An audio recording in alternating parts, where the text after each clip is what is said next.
పరశురాముడు తన తండ్రి అయిన జమదగ్ని మహర్షి ఆజ్ఞ మేరకు తన తల్లి అయిన రేణుకామాత శిరస్సును ఖండించెను. ఆ క్రోధాగ్ని చల్లార్చుకునుటకై పరశురాముడు ఇక్కడ ఉన్న గోస్తని నదీ తీరంలో శ్రీ మహావిష్ణువును 9,000 సంవత్సరాలు తపస్సు చేసి స్వామిని మెప్పించి ఒక ధనస్సును పొందెను.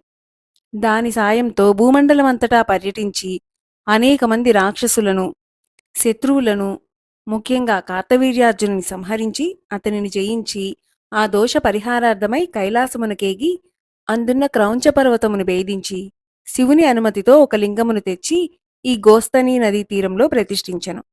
ఇక్కడ 7 కోట్ల మంది దేవతా సమూహం వేంచేసి ఉండగా పరశురాముడు ఈ లింగాన్ని ప్రతిష్ఠించినందున ఈ లింగానికి సప్తకోటీశ్వర లింగమని పేరు.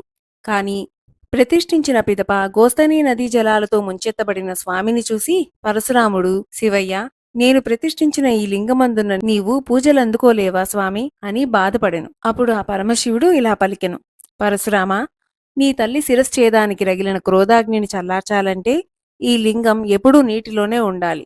అయితే నీకోసం నాకు ప్రీతికరమైన వైశాఖ మాసంలో మాత్రం ఈ లింగం పూజలందుకుంటుంది అని వరమిచ్చారట. ఇక అప్పటి నుండి ఈ లింగమును ఆలయంతో సహా 11 నెలల పాటు నీటిలోనే ఉంచి వైశాఖ పాడ్యమి నాడు ఆ నీటిని అంతా బయటకు తోడి స్వామికి పూజాది కైంకర్యాలు నిర్వహిస్తుంటారు.